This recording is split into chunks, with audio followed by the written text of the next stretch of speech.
আকাবা উপসাগরের তীরে বসে দাউদ আলাইহিস সালাম জাবুর কিতাব তেলাওয়াত করতেন। উনার কণ্ঠের সুরের ঝংকার এত মধুর ছিল, সাগরের মাছগুলো প্রতি শনিবারে উনি আকাবা উপসাগরের পাশে যখন জাবুরের কিতাব তেলাওয়াত করতেন, সাগরের মাছগুলো সাগর রেখে দিয়ে ডাঙায় চলে আসতো। এজন্য আল্লাহ বললেন, খবরদার, শনিবার এলাকাতে মাছ শিকার করা আমি হারাম ঘোষণা করলাম। কিবার এবার দাউদ আলাইহিস সালামের কওমের লোকেরা কৌশল করা আরম্ভ করে দিল। তারা বলল, আল্লাহ বলছে শনিবারে মাছ ধরা হারাম, খবরদার আমরা মাছ ধরবো না, তবে শনিবার আমরা বেড়া দিয়ে রাখবো। কি দিয়ে রাখবো? জাল দিয়ে বেড়ে দিয়ে রাখবো। শনিবারে ধরবো না, রবিবারে যাই ধরবো। খবরদার শনিবারে ধরবি না, শনিবারে হারাম। হারাম করছে কে? তো মাছগুলো যখন তেলাওয়াত করতে আসতো, এরা জাল দিয়ে বেড়ে দিয়ে রাখতো চারদিকে, শনিবারে ধরতো না, কারণ হারাম। কারণ কি? বেড়ে দিয়ে রাখতো, রবিবারে যে ধরতো। আল্লাহ কি এটা বুঝাইছে? আল্লাহ বুঝাইছে শনিবারে যত মাছগুলো এসেছে এগুলো ধরা যাবে না, এগুলো যখন আবার সাগরের প্রবাহে ভেসে চলে যাবে, তোমরা আবার নৌকা নিয়ে মাছ শিকার করতে পারবে। ঠিক কি না? ওরা কৌশল করে রবিবারে, শনিবারে আটকে রাখতো, এরকম বেড়ে দিয়ে জাল দিয়ে রবিবারে যে ধরতো। আল্লাহ বললেন, আও নালআনাহুম কামা লাআন্না আসহাবাস সাফ কুনু কিরাদাতান খাসিইন। আমার সাথে কৌশল করেছিস, তোদের উপর আমার লানত, তোরা অভিশপ্ত বানর হয়ে যা। মুহূর্তে পুরো জাতিটাকে বানরে রূপান্তরিত করে দিল কে? এজন্য খবরদার, আল হিলাতু বিল হারামি হারাম। হারাম খাওয়ার জন্য যে কৌশল করি এটাকেও হারাম ঘোষণা দিয়েছে কে? তো আমরা যেন কঠিন না করি। হালাল হারামের প্রথম মূলনীতি হচ্ছে basically everything in this world is হালাল। এই পৃথিবীতে যা আছে সবই হালাল। সব কি? সব হালাল। সব হালাল, সবই হালাল, অল্প কিছু হারাম। সুবহানাল্লাহ পড়েন। যদি এমন হইতো এই পৃথিবীতে যা আছে সবই হারাম, অল্প কিছু হালাল, খুব ভালো হইতো, তাই না? সুবিধা হইতো আমাদের। আমাদের সুবিধা করে দিলেন কে? সুবহানাল্লাহ পড়বেন না? বেসিক্যালি এভরিথিং ইজ হালাল। পৃথিবীর সব কিছু হালাল। আপনারা যদি কেউ কিছু বলে যে এটা কি হালাল না হারাম, আপনি হুট করে বলবেন আগেই বলবো হালাল। যদি হারামের দলিল পাওয়া যায় তখন বলবো হারাম। ঠিক কি না? আমাকে যদি বলেন এটা হালাল না হারাম, আমি যদি বলি হালাল, আপনি যদি বলেন দলিল দেন, এটা আপনি ভুল বলবেন। কারণ কোনো কিছু হালাল করতে হলে দলিল লাগে না। কোনো কিছুকে হালাল বলে সাব্যস্ত করতে দলিল লাগে না।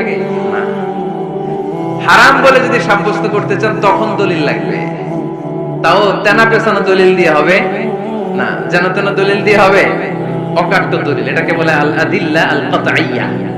অকাট্য দলিল লাগে কোনো জিনিসকে হারাম সাব্যস্ত করতে হবে। তাহলে এই যে আমাদের জন্য আল্লাহ সহজ করে দিলেন, সবকিছু বেসিক্যালি হালাল যতক্ষণ না এটা হারাম হওয়ার ব্যাপারে দলিল পাওয়া যায়। এজন্য হারাম হারাম জিকির না করে জিকিরটা চেঞ্জ করে করতে হবে হালাল হালাল। কথা বলেন ঠিক কিনা? জিকির দুই ধরনের আছে। জিকির কয় ধরনের? একটা জিকির হচ্ছে হারাম হারাম হারাম, একদলের কাছে সবই হারাম। একটা সময় এদেশের কিছু আলেম সমাজ ইংরেজিকে হারাম বলতো, ইংরেজি শিক্ষা করাকে কি বলতো? সময়ের বিবর্তনে এটা এখন হালাল। এখন এটা কি হালাল। একটা সময়ে আলেম সমাজের কিছু অংশ রাজনীতি করাকে হারাম বলতো। কথা কি বুঝতেছেন? এখন এটা কি হালাল হয়ে গেছে। ইসলামী ব্যাংকিং কে হারাম বলতে একটা সময়, যে না কোনো ফিনান্সিয়াল ট্রানজাকশন এই সিস্টেমে ব্যাংকিং এটা ইসলামে জায়েজ না, এটা হারাম হারাম। কারণ ওদের জিকির কি? কথা কয় না? হারাম হারাম হচ্ছে এদের জিকির। একটা সময় ইসলামিক ব্যাংকিং হারাম ছিল, এখন এটা কি হয়ে গেছে? তার মানে এখনো অনেক কিছু এদের কাছে হারাম। সময়ের বিবর্তনে, কালের আবর্তনে এদের মুখ দিয়ে এগুলো একদিন হালাল হয়ে বের হবে। চিল্লায় বলেন ঠিক কি না? এজন্য এই পৃথিবীর সবকিছু মূলত হালাল যতক্ষণ না হারাম হওয়ার ব্যাপারে দলিল না পাওয়া যায়। হারাম করতে হলে দলিল লাগে, হালাল বানানোর জন্য দলিল লাগে না। আবার যেন তেন কোনো দলিল দিয়ে, ঠুনকো কোনো দলিল দিয়ে কোনো জিনিসকে হারাম করা যায় না। হারাম করতে হলে অকাট্য দলিলের প্রয়োজন হয়। কথা বুঝতে পেরেছেন? প্রথম মূলনীতি ক্লিয়ার সবার কাছে? আল্লাহর হাবিব সাল্লাল্লাহু আলাইহি ওয়াসাল্লাম বলতেন, হালাকাল মুতানাত্তিউন। যারা মুতানাত্তিউন তাদের ধ্বংস, তাদের উপর আল্লাহ লানত। সাহাবারা বললেন, ইয়া রাসূলুল্লাহ, ইয়া হাবিবাল্লাহ, মান হুমুল মুতানাত্তিউন? মুতানাত্তিউন কারা? যাদের উপর আপনি লানত দিলেন, যাদের ধ্বংসের কথা বললেন।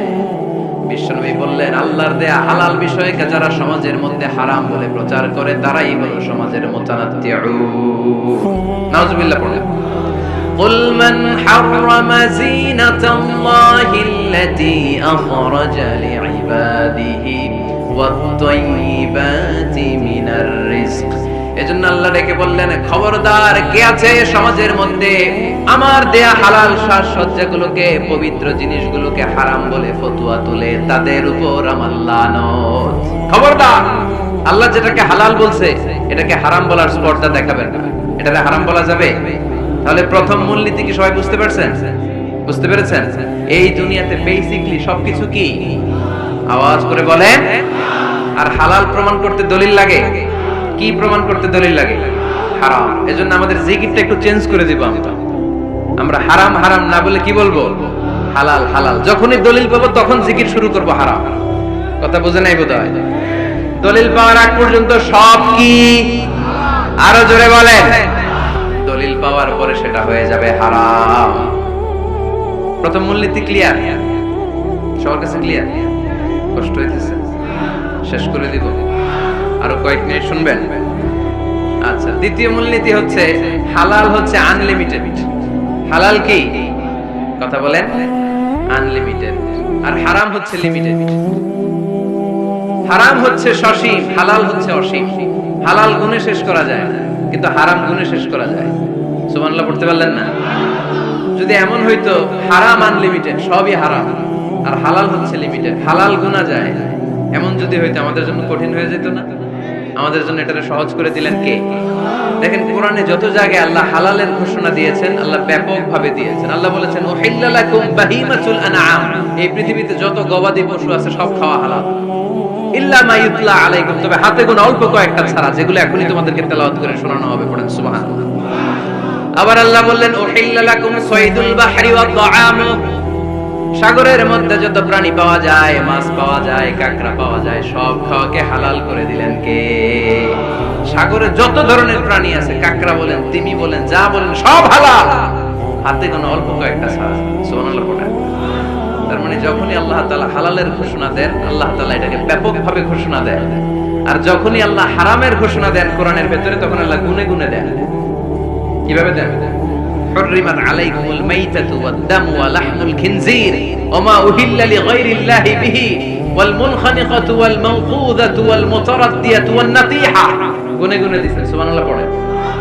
যখন আল্লাহ বললেন হালাল, তখন বললেন চার পাওয়ালা যত জন্তু আছে হালাল, অল্প কয়েকটা ছাড়া।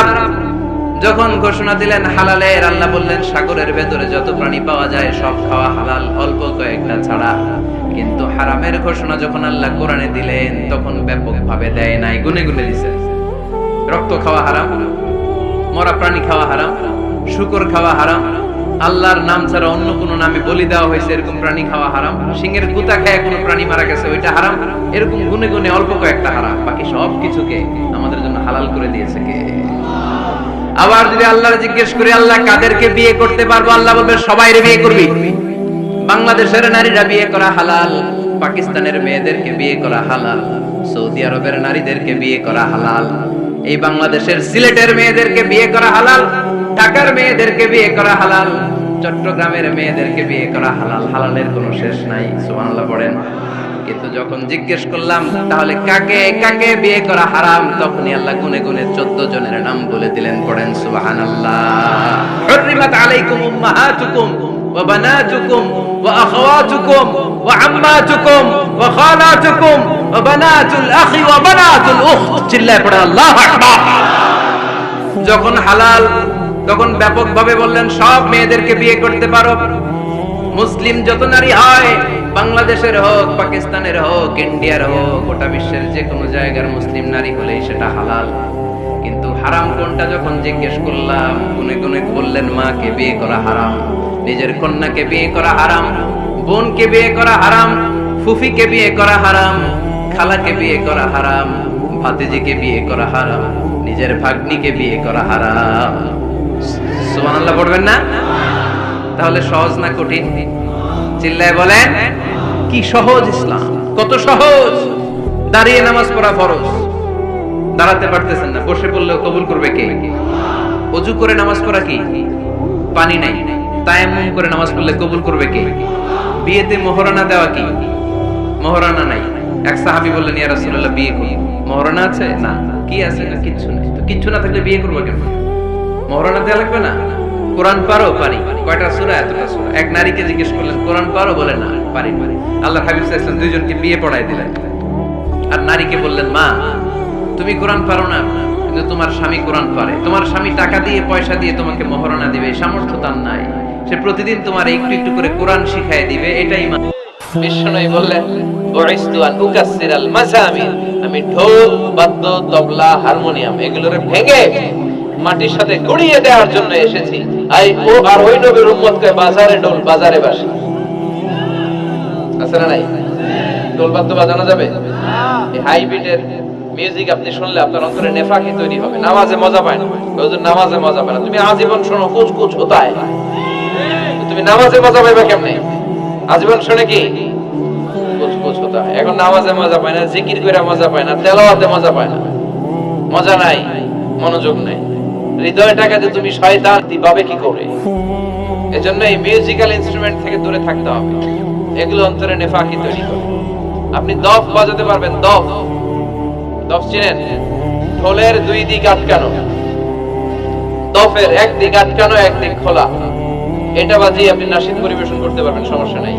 বিশ্বনবী বিয়ের ক্ষেত্রে বলেছেন, আলিনু আন-নিকাহ বিদ-দুফুফ, এই দফ বাজিয়ে দফের ব্যান্ড পার্টি করে বিয়ের ঘোষণা দিয়ে দাও। ঈদের দিন বিশ্বনবী শোয়া, কিন্তু ছোট্ট মেয়েরা এসে দফ বাজিয়ে নাচ গান করতেছে, ছোট মেয়েরা।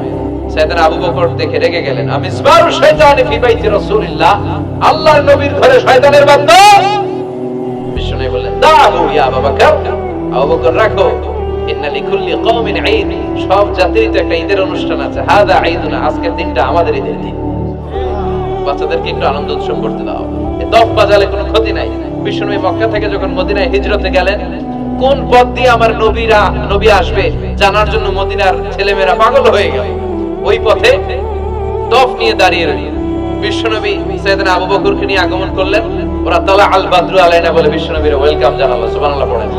তালা আল বাদরু আলাইনা মিন সানিয়াতিল ওয়াদা ওয়াজাবা আশ-শুকরু আলাইনা মা দাআ লিল্লাহি দা أيها المبعوث فينا جئت من أمر المطاع جئت شرفت المدينة مرحبا يا خير داع طلع البدر علينا من ثنيات الوداع وجب الشكر علينا ما دعا لله داع পড়েন আল্লাহু আকবার। আমরা যেন এই সুস্থ সংস্কৃতির প্রচার প্রসার করতে পারি। ইসলাম বিনোদনের নিষেধ করে নাই, কিন্তু বিনোদন শুড বি হালাল বিনোদন, ঠিক কি না? আপনি অসুস্থ সংস্কৃতির চর্চা করলে ওটা আল্লাহ অ্যাকসেপ্ট করবে না। সংস্কৃতিটা হতে হবে সুস্থ সংস্কৃতি। আল্লাহ তুমি তৌফিক দাও। বিষ্ণু যা যা বললেন, ওই ঘরের ভাইয়েরা, তার প্রতিটি আমাদের আশেপাশে চোখের সামনে পেছনে আছে না নাই? এটা ফিতনার যুগ। কিসের যুগ? এই যুগে আমানতের খেয়ানত হবে, এই যুগে নারীরা বেপরদা হয়ে চলাফেরা করবে, এই যুগে নিজের ঈমান বাঁচানো কঠিন হয়ে যাবে। এই কঠিন বিপদের সময় আমাদেরকে বাঁচাতে পারে দুইটা জিনিস। কয়টা জিনিস? চিল্লায় বলেন কয়টা? দুইটা জিনিস শুধু আমাদেরকে বাঁচাতে পারে। এক হচ্ছে আল্লাহর কোরআন, দুই হচ্ছে বিশ্বনবীর সুন্নাহ, ঠিক কি না? এই দুইটা জিনিসকে মারির দাঁত দিয়ে আঁকড়ে ধরে রাখতে হবে, তাহলে সে পথভ্রষ্ট হওয়ার কোনো সুযোগ। This Quran and Sunnah hour way to জান্নাহ, ঠিক কি না? আওয়াজ করে আমার সাথে পড়েন, কোরআন and Sunnah hour way to জান্নাহ। আওয়াজ বাড়ায় দেন, পড়েন, কোরআন and Sunnah hour way to জান্নাহ। এই কোরআন সুন্নাহ আপনাকে জান্নাতের ওয়েতে উঠায় দিবে, রাস্তায় উঠায় দিবে। এই কোরআন সুন্নাহর সাথে যেন আমরা সম্পর্ক বাড়াই, তাফসীর মাহফিলগুলোতে যেন বেশি বেশি যাই, এলাকায় যেন ইসলামী হালাকা তৈরি করি, প্রশ্নোত্তর পর্ব তৈরি করি, এতে করে নিজেরা যেন সমৃদ্ধ হই, কোরআন সুন্নাহর সাথে যেন সম্পর্ক বাড়াতে পারি। আল্লাহ তুমি তৌফিক দাও। আর জোরে করে আমিন।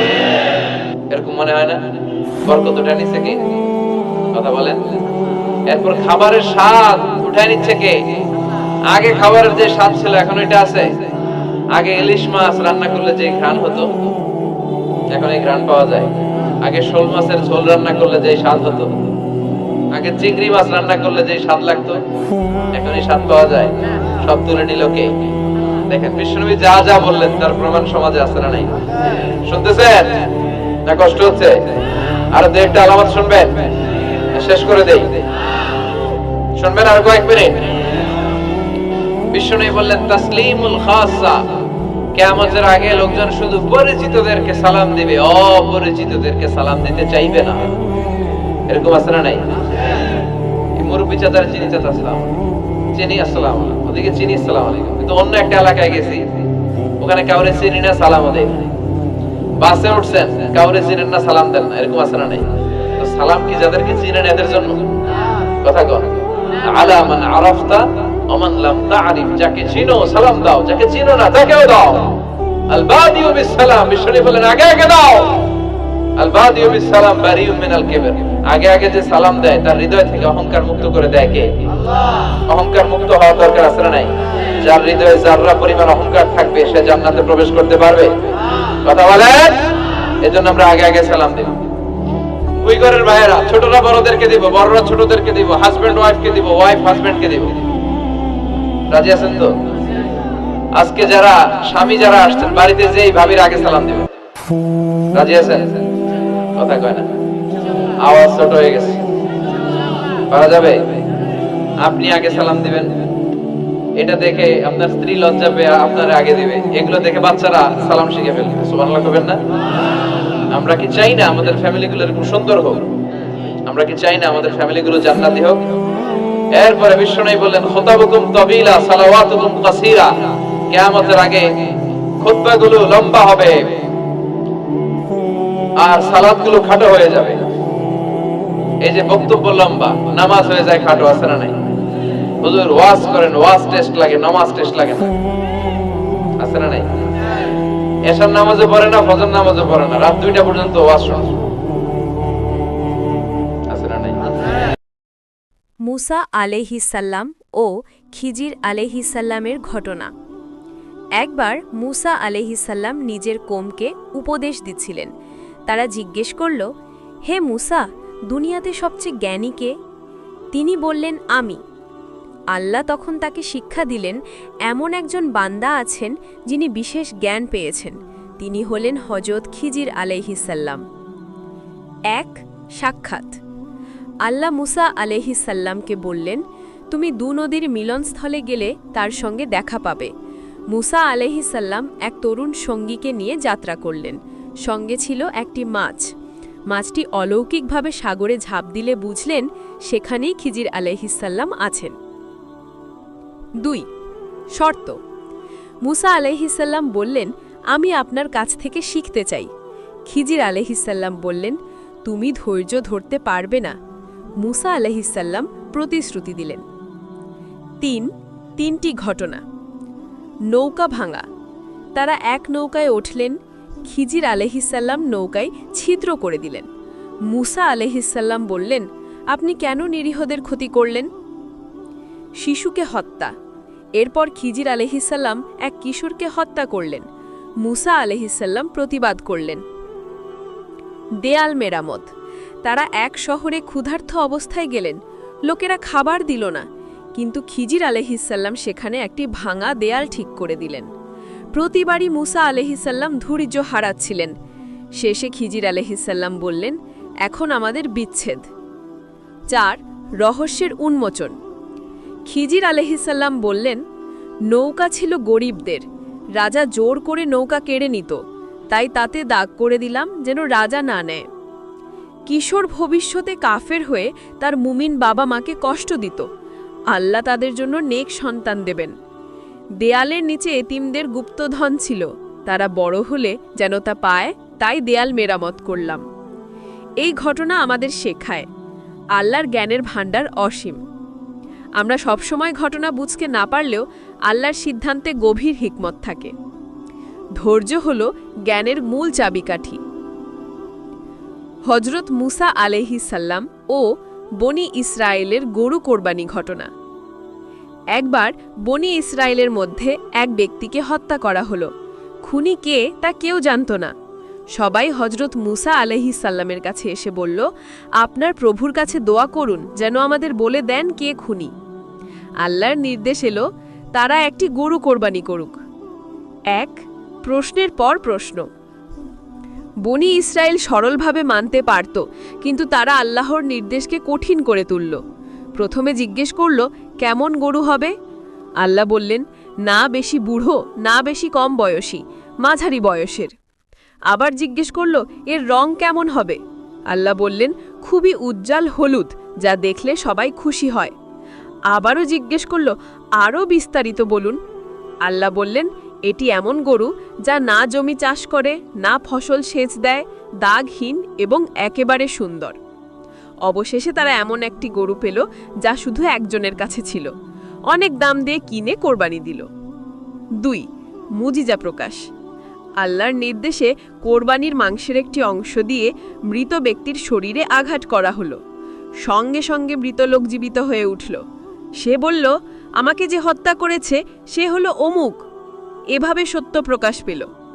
শিক্ষা: আল্লাহর হুকুম যত সহজ মনে হোক তা সঙ্গে সঙ্গে পালন করা উচিত। বেশি প্রশ্ন আর জেদ করলে কাজ কঠিন হয়ে যায়। আল্লাহ যাকে ইচ্ছা মৃত্যু থেকে জীবন দেন, তিনিই সবকিছুর মালিক। হজরত মুসা আলাইহিসসাল্লাম ও সিনাই পাহাড়ে আল্লাহর সঙ্গে কথা বলার ঘটনা। মিশর থেকে মুক্তির পর বনি ইসরাইল মরুভূমি দিয়ে যাত্রা করছিল। অনেক দিন চলার পর তারা পৌঁছালো সিনাই পাহাড়ে। 1 আল্লাহর নির্দেশ। মুসা আলাইহিসসাল্লাম আল্লাহর নির্দেশে পাহাড়ের শিখরে উঠলেন। সেখানে আল্লাহ তাকে শিক্ষা ও কিতাব অর্থাৎ তাওরাত দিলেন। আল্লাহ সরাসরি তার সঙ্গে কথা বললেন। 2 40 দিনের পরীক্ষা। মুসা আলাইহিসসাল্লাম 40 দিন পাহাড়ে থাকলেন। এই সময় বনি ইসরাইল অধৈর্য হয়ে পড়ল। তারা একটি সোনার বাছুর বানালো এবং সেটিকে পূজা করতে লাগল। তারা বলল, মুসা আমাদের ছেড়ে গেছেন, এই বস্তুই আমাদের পথ দেখাবে। কিন্তু আল্লাহ জানতেন এটি তাদের পরীক্ষা। 3 মুসা আলাইহিসসাল্লামের প্রত্যাবর্তন। পাহাড় থেকে ফিরে মুসা দেখলেন তারা অবাধ্য হয়েছে। তিনি রাগে পূর্ণ হয়ে বললেন, তোমরা কি আল্লাহর বিধানকে ভুলতে পারো? তিনি তাদের শাসন করলেন এবং ক্ষমা ও তওবার পথ দেখালেন। 4 শিক্ষা: ধৈর্য ও নেতৃত্ব। মুসা আলাইহিসসালাম কঠিন পরিস্থিতিতেও শান্ত থাকলেন। আল্লাহর আদেশ মানা। বনি ইসরায়েলকে শাস্তি দিয়ে শুদ্ধ করার চেষ্টা করলেন। আল্লাহর শিক্ষা: প্রতিটি ঘটনা একটি শিক্ষা, তা অনুধাবন করতে ধৈর্য লাগে। এই ঘটনা হজরত মুসা আলাইহিসসাল্লামের জীবনের সবচেয়ে গুরুত্বপূর্ণ মুহূর্তগুলোর মধ্যে একটি। এখানে তিনি শুধু নবী হিসেবে নয়, লিডার ও আল্লাহর বান্দা হিসেবে উদাহরণ স্থাপন করলেন। হজরত মুসা আলাইহিসসালামের জীবনী ও ঘটনাবলী। ভূমিকা: হজরত মুসা আলাইহিসসালাম ছিলেন আল্লাহর একজন মহাবিখ্যাত রাসূল। কুরআনে তার নাম সবচেয়ে বেশি উল্লেখিত হয়েছে। তিনি বনি ইসরায়েলের মুক্তির মহান নেতা, একজন আইন প্রণেতা এবং আল্লাহর প্রিয় বান্দা। তার জীবনে আল্লাহ অসংখ্য মুজিজা দান করেছেন। তার ঘটনাবলী আমাদের জন্য শিক্ষা, ধৈর্য, ঈমান এবং আল্লাহর প্রতি ভরসার এক মহান দৃষ্টান্ত। 1 জন্ম ও অলৌকিক সুরক্ষা। ফিরাউনের সময়ে বনি ইসরায়েলরা ভীষণ নির্যাতনের শিকার ছিল। ফিরাউন এতটাই নির্মম ছিল যে সে আদেশ দিয়েছিল বনি ইসরায়েলের প্রত্যেক নবজাতক ছেলে শিশু হত্যা করা হবে। এই কঠিন সময়ে হজরত মুসা আলাইহিসসালামের জন্ম হয়। আল্লাহ তার মাকে অনুপ্রেরণা দিলেন, তুমি শিশুটিকে স্তন্যপান করাও, আর যদি ভয় পাও তবে তাকে নদীতে ভাসিয়ে দাও। আমি তাকে তোমার কাছে ফিরিয়ে দেব এবং তাকে নবী বানাবো। তার মা তাকে একটি বাক্সে রেখে নীল নদীতে ভাসিয়ে দেন। আল্লাহর রহমতে সেই বাক্স গিয়ে পৌঁছায় ফিরাউনের প্রাসাদে। ফিরাউনের স্ত্রী আসিয়া রাদিয়াল্লাহু শিশুটিকে দেখে মমতায় ভরে যান। তিনি স্বামীকে বললেন, এ শিশু আমাদের চোখের সান্ত্বনা, তাকে হত্যা করো না। ফিরাউন রাজি হয়ে গেল। এভাবে আল্লাহ শত্রুর ঘরেই মুসা আলাইহিসসালামকে নিরাপদে বড় করলেন। 2 মিশরে একটি অনাকাঙ্ক্ষিত ঘটনা ও হিজরত। যুবক বয়সে মুসা আলাইহিসসালাম একদিন শহরে দেখলেন একজন কপটি ফিরাউনের জাতি ও একজন বনি ইসরাইল লড়াই করছে। বনি ইসরাইল সাহায্য চাইল। মুসা আলাইহিসসালাম গিয়ে এক ঘুষি মারতেই কপটি মারা গেল। তিনি বুঝতে পারলেন এটি একটি ভুল হয়েছে। সঙ্গে সঙ্গে আল্লাহর কাছে ক্ষমা চাইলেন। কিন্তু খবর ছড়িয়ে পড়ল এবং ফিরাউন তাকে হত্যা করার ষড়যন্ত্র করল। একজন সদাশয় লোক তাকে সাবধান করে দিল, হে মুসা, শহর থেকে চলে যাও। তিনি রাতের অন্ধকারে মিশর ছেড়ে মাদিয়ানের উদ্দেশ্যে রওনা হলেন। ৩. মাদিয়ানে জীবন ও বিবাহ। মাদিয়ানে পৌঁছে তিনি একটি কূপের পাশে দেখলেন অনেক মানুষ পশুদের পানি দিচ্ছে। দূরে দাঁড়িয়ে 2 তরুণী তাদের পশু আটকে রেখেছে। মুসা আলাইহিসসালাম এগিয়ে গিয়ে সাহায্য করলেন। পরে তিনি ক্লান্ত হয়ে আল্লাহর কাছে দোয়া করলেন, হে আমার প্রভু, তুমি যা উত্তম রিজিক দাও তার প্রার্থনা করছি। সেই 2 তরুণীর বাবা ছিলেন হযরত শুআইব আলাইহিসসালাম। তিনি মুসা আলাইহিসসালামকে তার কন্যার একজনের সঙ্গে বিয়ে দেন। শর্ত ছিল তিনি 8 বা 10 বছর তাদের কাছে কাজ করবেন। মুসা আলাইহিসসালাম অনেক বছর মাদিয়ানে কাটালেন। 4. নবুয়ত প্রাপ্তি ও আল্লাহর সাথে কথা বলা। একদিন পরিবার নিয়ে মিশরের পথে ফিরছিলেন। হঠাৎ তিনি তুর পাহাড়ে আগুন দেখতে পেলেন। কাছে গিয়ে দেখলেন আল্লাহর পক্ষ থেকে ওহী নাজিল হচ্ছে। আল্লাহ তাকে ডাকলেন, হে মুসা, আমি তোমার প্রভু, আমার ইবাদত করো এবং সালাত কায়েম করো। সেখানে তাকে 2টি মুজিজা দেয়া হলো। লাঠি ফেললে সেটি সাপে রূপান্তরিত হবে, হাত বগলের নিচে দিলে তা উজ্জ্বল আলো ছড়াবে। এই অলৌকিক মুজিজা নিয়ে তাকে ফিরাউনের কাছে পাঠানো হলো। 5. ফিরাউনের দরবারে দ্বন্দ্ব। মুসা আলাইহিসসালাম ও তার ভাই হারুন আলাইহিসসালাম ফিরাউনের কাছে গেলেন। তিনি বললেন, আল্লাহর প্রতি ঈমান আনো এবং বনি ইসরায়েলকে ছেড়ে দাও। ফিরাউন অহংকার করে বলল, তোমার প্রভু কে? মুসা আলাইহিসসালাম বললেন, আমার প্রভু সেই যিনি আসমান ও জমিন সৃষ্টি করেছেন। ফিরাউন জাদুকরদের ডাকল। তারা দড়ি ও লাঠি ছুঁড়ে দিল, যা মানুষের চোখে সাপের মতো মনে হলো। কিন্তু মুসা আলাইহিসসালামের লাঠি সত্যিকারের বিশাল সাপে পরিণত হয়ে সবকিছু গিলে ফেলল। এই দেখে বহু জাদুকর সঙ্গে সঙ্গে সিজদায় পড়ে বলল, আমরা মুসা ও হারুনের প্রভুর প্রতি ঈমান আনলাম। ফিরাউন রাগে ফেটে পড়ল, কিন্তু সত্যকে আটকাতে পারল না। 6. লাল সাগরের অলৌকিক বিভাজন। অবশেষে মুসা আলাইহিসসালাম বনি ইসরায়েলকে নিয়ে মিশর থেকে বের হলেন। ফিরাউন বিশাল বাহিনী নিয়ে তাদের তাড়া করল। সামনে সমুদ্র, পেছনে শত্রু। লোকেরা ভয় পেয়ে বলল, আমরা তো ধ্বংস হয়ে গেলাম। মুসা আলাইহিসসালাম দৃঢ়ভাবে বললেন, কখনো নয়, আমার সঙ্গে আমার প্রভু আছেন, তিনি আমাকে পথ দেখাবেন। আল্লাহ তাকে লাঠি মারতে বললেন। তিনি লাঠি মারতেই সমুদ্র 12 ভাগে বিভক্ত হল। প্রত্যেক গোত্রের জন্য একটি পথ তৈরি হল। বনি ইসরায়েল নিরাপদে পার হয়ে গেল। ফিরাউন ও তার সৈন্যরা ঢুকে পড়লে সমুদ্র আবার একত্র হয়ে গেল এবং সবাই ডুবে গেল। 7. বনি ইসরায়েলের পরীক্ষা ও স্বর্ণের বাছুর। মুক্তি পাওয়ার পরও বনি ইসরায়েল বারবার আল্লাহর অবাধ্যতা করত।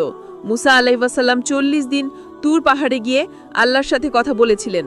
অনুপস্থিতিতে সামিরি নামক একজন স্বর্ণের বাছুর বানিয়ে দিল, আর অনেকে সেটিকে পূজা করতে লাগল। ফিরে এসে মুসা আলাইহিসসালাম খুব রাগ করলেন। তিনি তাদের শাসন করলেন এবং তাওবা করতে বললেন। এই ঘটনা আমাদের শেখায়, মুক্তি পাওয়ার পরও মানুষ যদি আল্লাহকে ভুলে যায় তবে শাস্তি আসতে পারে। 8. মুসা আলাইহিসসালামের শেষ জীবন ও মৃত্যু। মুসা আলাইহিসসালাম দীর্ঘ সময় বনি ইসরায়েলকে নেতৃত্ব দিলেন। তারা অনেক পরীক্ষা দিয়েছিল, তবে আল্লাহর রহমতে তিনি সর্বদা সত্য প্রতিষ্ঠা করেছেন। মৃত্যুর আগে তিনি আল্লাহর কাছে প্রার্থনা করলেন, হে আল্লাহ, আমাকে পবিত্র ভূমির কাছাকাছি মৃত্যু দাও। আল্লাহ তার দোয়া কবুল করলেন। এক হাদিসে আছে, তিনি কবরস্থ হয়েছেন এমন স্থানে যেখান থেকে বাইতুল মুকাদ্দাস দৃশ্যমান হয়। শিক্ষা ও উপসংহার। হযরত মুসা আলাইহিসসালামের জীবনের ঘটনা থেকে আমরা কয়েকটি বড় শিক্ষা পাই। আল্লাহর প্রতি ভরসা, সামনে সমুদ্র, পেছনে শত্রু, তবুও আল্লাহ মুক্তির পথ করে দেন। ধৈর্য ও তাওবা। ভুল করলে সাথে সাথে আল্লাহর কাছে ক্ষমা চাইতে হয়। সত্য কখনো পরাজিত হয় না। জাদুকররা সত্য দেখে আল্লাহর পথে চলে গেল। আল্লাহর আদেশ মানা জরুরি। বনি ইসরায়েল মুক্তি পেয়ে অবাধ্য হয়েছিল, তাই তারা বহু বিপদে পড়েছিল। সমাপ্তি। হযরত মুসা আলাইহিসসালামের কাহিনী শুধু ইতিহাস নয়, বরং চিরন্তন শিক্ষা। তার জীবনে যেমন ছিল কষ্ট, তেমনি ছিল আল্লাহর অসীম সাহায্য। তিনি প্রমাণ করেছেন, আল্লাহর প্রতি ভরসা রাখলে সবচেয়ে কঠিন অবস্থাও মুক্তির পথে রূপ নেয়। হযরত মুসা আলাইহিসসালামের জীবন কাহিনী। ভূমিকা। হযরত মুসা আলাইহিসসালাম ছিলেন আল্লাহর একজন প্রখ্যাত নবী ও রাসূল। কুরআনে তার নাম সবচেয়ে বেশি উল্লেখিত হয়েছে।